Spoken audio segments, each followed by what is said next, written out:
Okay, excellent. Thank you. And last but not least, Dean. Thank you. And again, reiterate the comments of earlier. Professor Whitty, thank you for coming, but also thanks for all the work that you've been doing and the updates you've been giving us as MPs. My question is about hospitals, and I'd just be interested to know, and the reassurance for the public, on what the current steps are, and if you could briefly outline those 4 hospitals and urgent treatment centres over the coming weeks and months to make sure that they are fully prepared. Obviously, this depends on which stage of proceedings we're in. So the first point has been to set up, and actually I think in remarkably good time and order, a variety of ways of testing people safely, either at home, and that, to acknowledge my colleagues from the NHS, has often required people to volunteer to do things out of hours in their own time to actually get this to work, and I enormously appreciate that. In drive-through ways, so you can actually get drive-through testing in pods, and then in isolated bits of A&E services to make sure that it runs safely for them, but also runs safely for the general public. So that bit is already ongoing.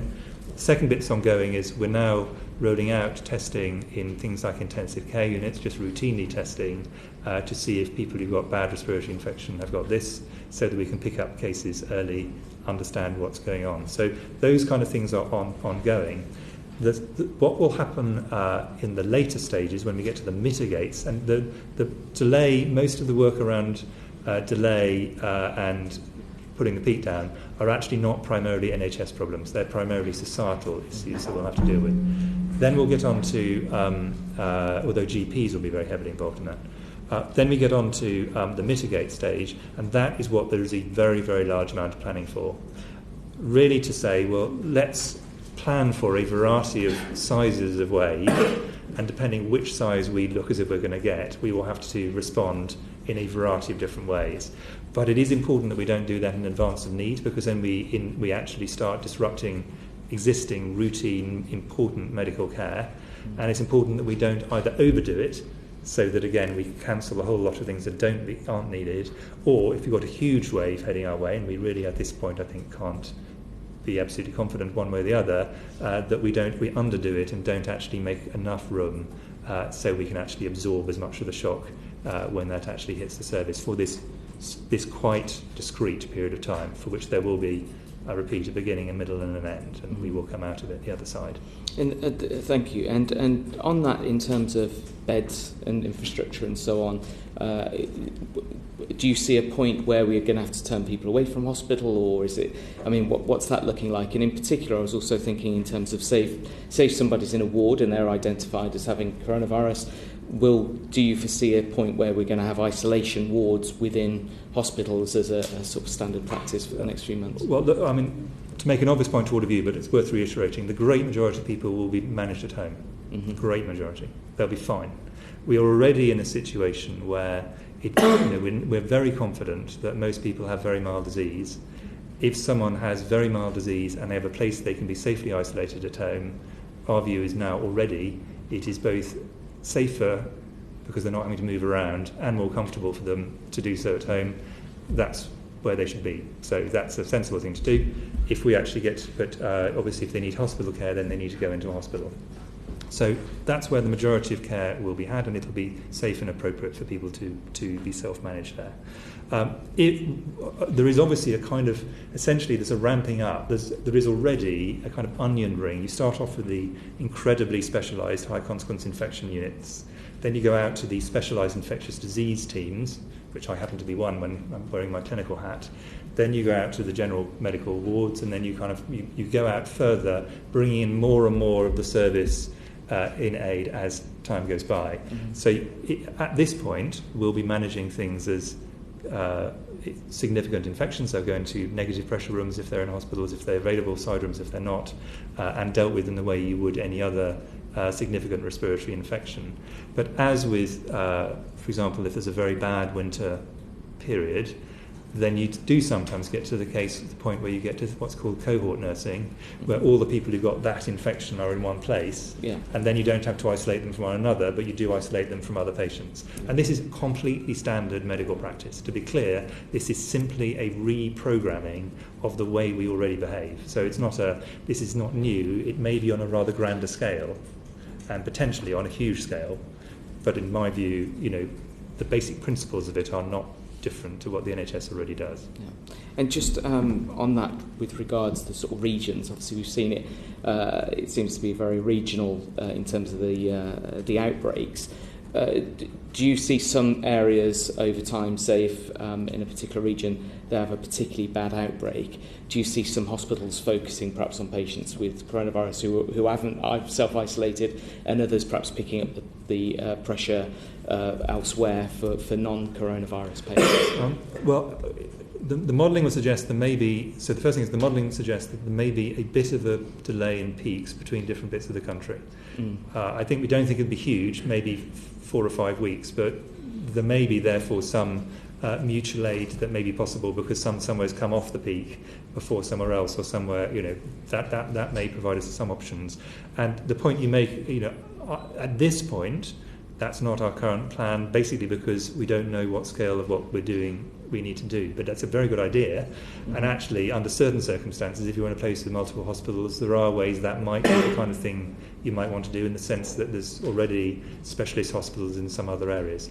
But it'll entirely depend, and I can't reiterate this enough, how big is the wave, and we don't yet know that. So we have to plan for the very top end. My expectation is it'll be lower than that, but how much lower, we don't yet know. Okay, final question.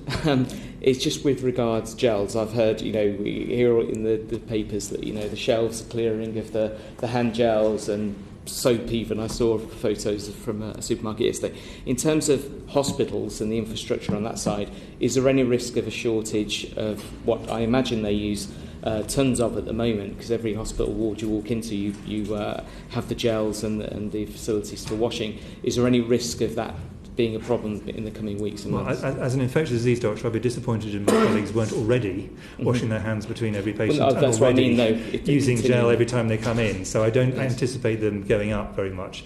There is obviously a wider risk in the system, but I think in terms of hospital care, this should be the standard of care already. Yeah. That is good infectious disease practice. Yeah, I just mean in terms of with the pressure outside of hospitals for those products. I think in terms of people buying gels, there may be a market, this is a kind of supply and demand thing.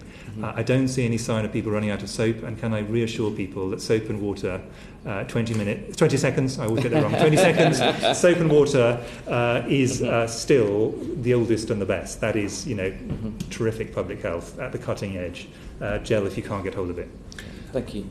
Thank you. Just a final brief question for each of you, if I may, and thank you again for your time. If I could just ask you, Dr. Harris, is PHE prepared in terms of the resources and the people that it needs for its very important part of the fight against the virus? So I think what PHE does, and I might just preface my answer because just to recognise that there are systems in each of the UK countries which are very similar, but I will focus on the PHE one. PHE actually has a huge role in these. It's very well rehearsed. It's had similar, obviously, work in Ebola, but also in previous respiratory diseases, so where we've had cases of MERS, for example, and they managed them very successfully. Undoubtedly, with something as large as this, there is a pull on individuals, so they would normally manage around 10,000 incidents a year, routinely in infectious disease and other health protection issues, and those will continue whilst coronavirus is ongoing, and the team sizes don't change. So in the same way that CMO has described for the NHS, flexing up and down, PHE is very used to that. It has mutual support arrangements which are very well established. It will flex between regions to support. But if I just highlight it, not only the contact tracing, which you will all be aware of, it has laboratory facilities for testing, and it has processes to evaluate potential new drugs. It has epidemiological assessment, but equally it is the main provider of information sources and developing guidance for not only the health profession, input into government advice, but also out to local communities, and the links with, as I've mentioned before, local authority directors of public health are critical as well. So I think that in terms of the, for example, testing capacity, as I've described, there's a rollout programme going on to meet the demand. We haven't yet used up 50% of the daily capacity, so that is going well. And some of these things, the capacity needs will change as we go forward, because there will come a point with the epidemiology where actually our testing focus will be very much to ensure that we safely manage the more vulnerable individuals and identify them early, whereas identification of every single individual will perhaps not be as critically important to the response. So I think it is difficult in a really big incident to do this and keep going in exactly the same way for the NHS, but at the moment it's very clear that they are responding with the continuation, if you like, of the various processes to support a growth in the areas that they can predict they will need capacity in. Thank you. And Professor Whitty, just a final comment from me, if I might. The Chinese government says that 80% of the fatalities have been people over the age of 60. Obviously, people who are looking after older family members with caring responsibilities, older people themselves, hear those statistics and they are very concerning. Do you have a message of reassurance that you could give to older people in this country, people who care for older people, about these next few critical months? I think that the two messages are, firstly, we intend to do what we can to make sure that they are the group that is least affected as far as we can. And this goes back to some of the discussions we were having earlier with one of your colleagues. And the second is that even in the most vulnerable, oldest groups, in a very stressed health service, which Hubei was at the point when most of the data come out of, the great majority of people who caught this virus, and not everybody will, survived it. The great majority, over 90%. So I think it is important that it's easy to get a perception that if you're older and you get this virus, then you're a goner. Absolutely not. The great majority of people will recover from this virus, even if they're in their 80s. Thank you. Well, you've been very generous with your time this morning, and I know we'd all like to reiterate our thanks both to you and to all frontline staff working incredibly hard. And thank you for your very informative answers this morning.